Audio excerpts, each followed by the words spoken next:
Narada sting case में Calcutta high court के 5 जजों की बेंच आज सुबह 11 बजे सुनवाई करेगी। इससे पहले 24 मई को नारदा स्टिंग ऑपरेशन मामले में गिरफ्तार 4 नेताओं को घर में ही नजरबंद करने के कोलकाता उच्च न्यायालय के आदेश के खिलाफ सीबीआई ने सुप्रीम कोर्ट का रुख किया था। हाईकोर्ट ने 21 मई को पश्चिम बंगाल के 2 मंत्रियों, 1 विधायक और कोलकाता के पूर्व महापौर को घर में नजरबंद करने का आदेश दिया था।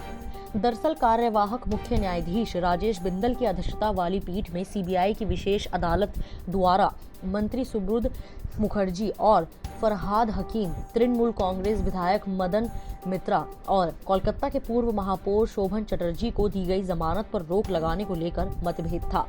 मतभेद के मद्देनजर मामले को दूसरी पीठ में भेजने का भी फैसला किया। इस पीठ में न्यायमूर्ति अरिजीत बैनर्जी भी शामिल थे। अंततः पीठ ने निर्देश दिया कि अब तक न्यायिक हिरासत में रह रहे ये नेता अब घर में ही नजरबंद रहेंगे। अमेरिका राष्ट्रपति जो बाइडेन ने बुधवार को खुफिया एजेंसियों को कोविड-19 महामारी का जन्म स्थान तलाशने के लिए दुगने प्रयास करने को कहा। बाइडेन ने एजेंसी को कहा है कि 90 दिन के भीतर वायरस के जन्म स्थान का पता करके रिपोर्ट दें। उन्होंने कहा यह निष्कर्ष निकालने के अपर्याप्त साक्ष्य है कि क्या यह किसी संक्रमित जानवर के मानवीय संपर्क से उभरा है या एक लैब दुर्घटना ने इस महामारी को जन्म दिया है।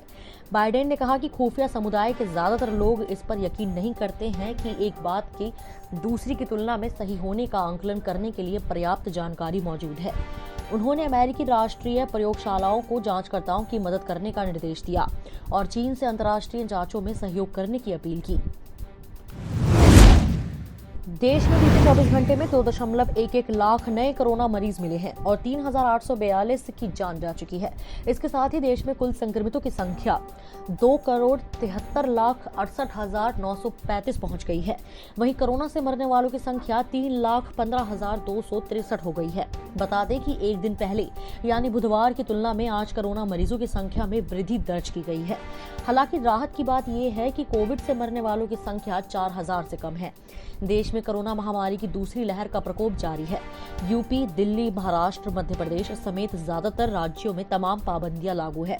कोरोना संक्रमण के नए मामलों में उतार चढ़ाव जारी है। वहीं आज कोरोना से होने वाली मौतों की संख्या में भी गिरावट दर्ज की गई है। पिछले 24 घंटे में 2.11 लाख से ज्यादा नए कोरोना मरीज मिले हैं और 3,842 लोगों की जान चली गई। इस बीच देश में ब्लैक फंगस भी तेजी से लोगों को अपनी चपेट में ले रहा है।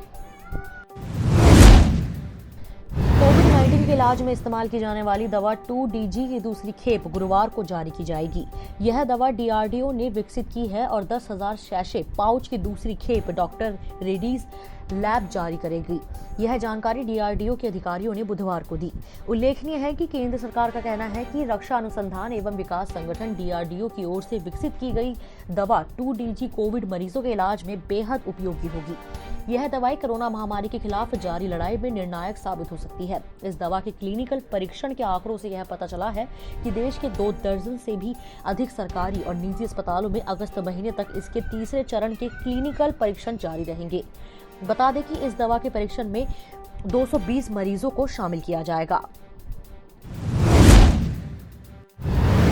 मुख्यमंत्री योगी आदित्यनाथ गुरुवार को सिद्धार्थनगर और बस्ती के दौरे पर रहेंगे। दोनों ही जिलों में integrated Covid control command centre का निरीक्षण कर अधिकारियों के साथ बैठक करेंगे।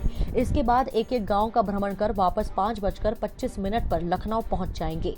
दोनों ही जिलों में उनके आगमन को लेकर पिछले 3 दिनों से तैयारियां चल रही है।